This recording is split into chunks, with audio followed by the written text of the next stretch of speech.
Lack of guidance artinya pengarahan yang diberikan oleh konsultan kurang memadai atau pihak manajemen kurang sepenuhnya memberikan kepercayaan kepada konsultan sehingga peran konsultan tidak optimal. Berdasarkan temuan Tati Konda dan Tati Konda, maka mengidentifikasikan 10 hambatan dalam penerapan TQM, yaitu lack of vision, lack of customer focus, lack of management commitment, training with no purpose. Lack of vision merupakan gambaran tentang masa depan dan apa yang ingin dicapai pada masa datang. Lack of customer focus adalah ketidakpahaman terhadap kepuasan konsumen, kurangnya pemahaman yang mendorong loyalitas konsumen, dan perbaikan kualitas yang tidak memberikan nilai pada konsumen merupakan penyebab kegagalan TQM. Lack of management commitment, semua guru yang berkualitas menyatakan bahwa hambatan terbesar perbaikan kualitas adalah kurangnya komitmen top management. Training with no purpose, banyak program pelatihan berkaitan TQM yang tidak relevan. Lack of cost and benefit analysis, yang berarti tidak mengukur biaya sebagai aktivitas kualitas yang rendah maupun keuntungan program perbaikan. Organize struktur, peran manajemen tidak jelas, seringkali bertanggung jawab TQM didasarkan kepada middle manager sehingga menghasilkan perebutan kekuasaan dan tim kualitas. TQM creating in own discretion atau didelegasikan kepada kaisar atau raja, kualitas yang menciptakan kerajaan kualitas. Lack of measurement of erroneous measurements, penggunaan indikator keberhasilan yang keliru atau tidak adanya indikator kinerja perbaikan mutu merupakan penyebab kegagalan TQM. Reward and recognition, perilaku karyawan sangat ditentukan oleh sistem. Accounting system, ketidakpuasan konsumen, hilangnya penjualan, dan komitmen konsumen yang pindah kepada instansi lain seharusnya menjadi bagian dari biaya mutu yang harus dicatat dan dilaporkan karena biaya tersebut mengurangi perolehan laba. Elemen-elemen pendukung TQM adalah sebagai berikut: continuous improvement, customer focus, universal responsibility, prevention. Program penjaminan mutu pelayanan kebidanan. Jaminan mutu pelayanan kesehatan secara umum dapat diartikan sebagai seluruhan upaya yang bertujuan untuk memberikan suatu layanan kesehatan yang terbaik mutunya, yaitu layanan kesehatan sesuai dengan standar layanan kesehatan yang disepakati. Secara umum, mutu layanan kesehatan dapat diukur melalui cara pengukuran mutu perspektif, konkuren, respektif, internal, dan eksternal.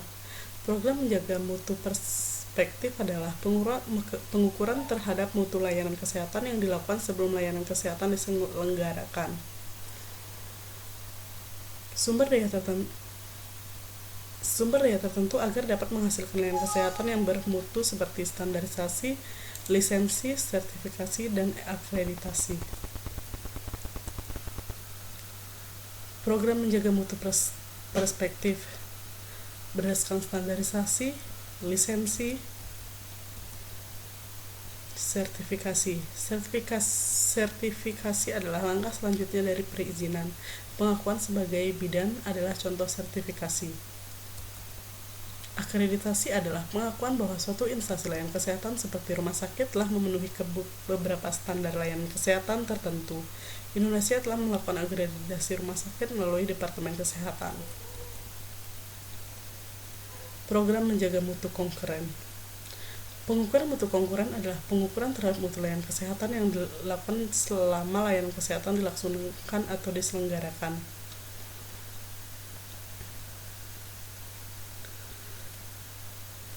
Pengukuran ini dilakukan melalui pengamatan langsung dan kadang-kadang perlu dilengkapi dengan peninjauan pada rekam medik, wawancara dengan pasien atau keluarga atau petugas kesehatan, dan mengadakan pertemuan dengan pasien atau keluarga atau petugas kesehatan dengan cara pengamatan langsung. Dalam pelaksanaan pengamatan langsung terdapat syarat bagi pengamat, yaitu harus mengerti terhadap apa yang diamati, harus low profile, mempunyai latar belakang yang berhubungan dengan apa yang sedang diamati, harus dapat bersifat objektif. Kedua, penentuan sampel. Semua teknik pengukuran memerlukan sampel pengamatan.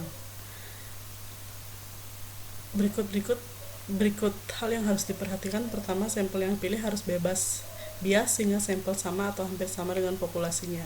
Kedua, sampel harus menghasilkan ukuran dalam jumlah yang dapat dikerjakan secara realistis atau mudah oleh kelompok.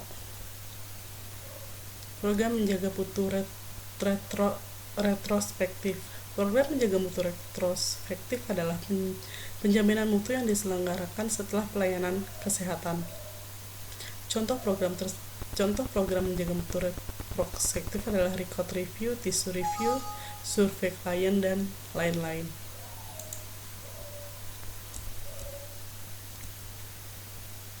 Program menjaga mutu retrospektif meliputi review jaringan rekam medik, review jaringan, survei klien,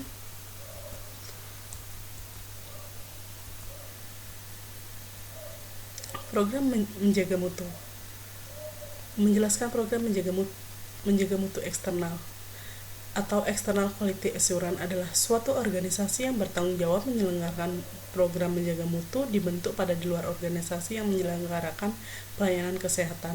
Misalnya suatu badan penyelenggaraan akreditasi layanan kesehatan yang untuk kepentingan programnya membentuk suatu unit program menjaga mutu guna mutu menilai serta mengajukan saran-saran perbaikan mutu pendidikan kesehatan yang tergabung ke dalam program yang dikembangkannya.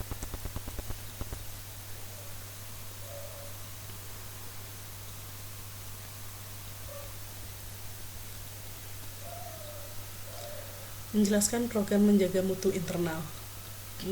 Program menjaga mutu internal atau internal quality assurance adalah organisasi yang bertanggung jawab menyelenggarakan program menjaga mutu berada dalam instansi yang menyelenggarakan layanan kesehatan. Untuk itu, dalam instansi layanan kesehatan tersebut dibentuklah suatu organisasi yang khusus menangani dan diberi tanggung jawab menyelenggarakan program menjaga mutu. Organisasi yang dibentuk pada macamnya jika ditinjau dari peranan, maka pelaksanaannya secara umum dapat dibedakan atas dua macam. Satu, para pelaksana program menjaga mutu yang terdiri dari para ahli yang tidak terlibat dalam pendidikan kesehatan. Para pelaksana program menjaga mutu adalah mereka menyelenggarakan pendidikan kesehatan.